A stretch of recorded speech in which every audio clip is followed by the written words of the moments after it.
The drama surrounding Caitlin Clark and Project B never actually needed fireworks or confrontation, because what made this moment so powerful was how quiet, controlled, and deliberate it was. In a media landscape where athletes are constantly baited into controversy, where every answer is dissected and weaponized, Clark managed to close the door on an entire rival league without slamming it, without insulting anyone, and without giving critics a single loose thread to pull. That is not accidental. That is the result of living under a microscope for years and learning how to survive it. At Team USA training camp, the question was designed to be uncomfortable. Project B has positioned itself as a disruptive alternative, a league dangling big money in front of WNBA players and daring the ecosystem to respond. Several players have already signed. The tension is real. The subtext of the question was obvious. Would the biggest star in women's basketball legitimize this new league by joining it, or at least by entertaining the idea? Caitlin Clark knew exactly what was being asked, and before the words even came out, her body language told the story. Calm, certain, no hesitation, no curiosity. Her focus never wavered. She made it clear that her plan is to play in the WNBA, and she framed it not as a rejection of opportunity, but as a commitment to the league that has the platform, the visibility, and the future she believes in. That distinction matters. She did not say Project B lacked value. She did not say players were wrong for joining. She did not suggest it was a threat. Instead, she centered the conversation on belief. Belief in women's basketball. Belief from investors. Belief from people finally backing the sport with real money after decades of empty praise. This is where her answer elevated itself. Beyond a standard media response, she reframed the entire conversation away from competition and toward validation. Multiple leagues emerging, multiple investors stepping in, multiple platforms forming. To Clark, that was not chaos. That was proof. Proof that people see value. Proof that the sport is growing. Proof that women's basketball is finally being treated as something worth serious investment. And she made sure to say something that often gets lost in these discussions. The game itself has always been great. The difference now is not talent or quality. It is belief backed by dollars. That line alone dismantles one of the most persistent narratives surrounding her career. The idea that her rise somehow diminishes the history of the sport. The idea that she benefits from ignoring those who came before. Clark consistently refuses to play into that framing. She acknowledges the greatness that existed long before her arrival in credits.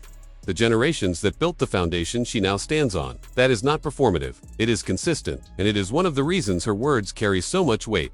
What makes this moment even more revealing is what she did not say. She did not express frustration with the WNBA. She did not hint at leverage. She did not use Project B as a bargaining chip. In an era where stars often float exit options to apply pressure, Clark did the opposite. She doubled down on her commitment while subtly pointing to the one thing that truly needs to be addressed: the business of the league, the collective bargaining agreement, the infrastructure that must evolve if the WNBA wants to keep its biggest names fully invested long-term.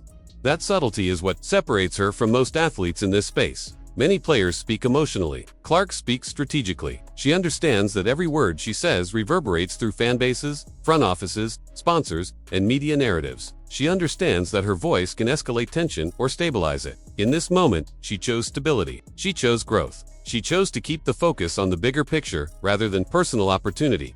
There is also an uncomfortable truth buried inside this exchange. Despite being the most valuable asset in women's basketball, Clark has not even been approached by Project B. That alone speaks volumes. A league positioning itself as an alternative to the WNBA has not secured the one player who guarantees attention, ratings, and legitimacy. Whether that is by choice, strategy, or timing, it underscores how central Clark has become to the sports ecosystem. Everything orbits her presence, even when she is not directly involved.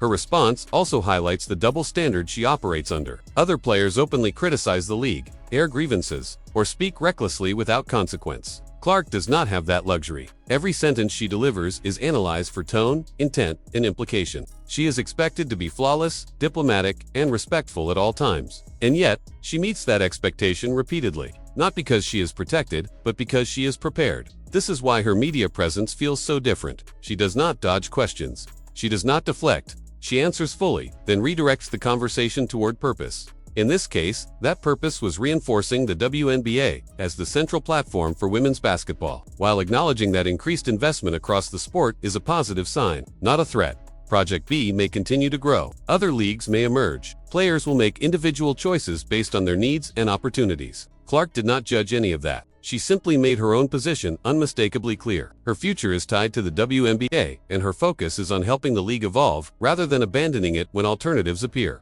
That choice carries weight.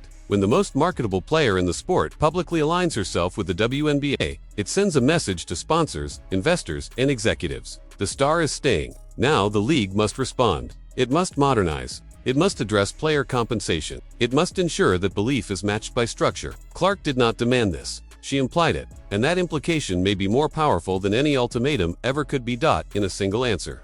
She protected herself, respected others, elevated the sport, and applied quiet pressure where it belongs. That is why this moment matters. Not because she rejected Project B, but because she showed how leadership looks when the spotlight is unforgiving. So here's the real question. Did Caitlin Clark just prove that she understands the business of women's basketball better than most executives running it? Is her commitment to the WNBA a vote of confidence, or a challenge for the league to finally meet her where she is? And why do you think she is held to a standard of perfection that others are not? Drop your thoughts in the comments. Make sure to like the video if this breakdown added clarity to the moment, and subscribe for more deep dives into the stories shaping the future of women's basketball.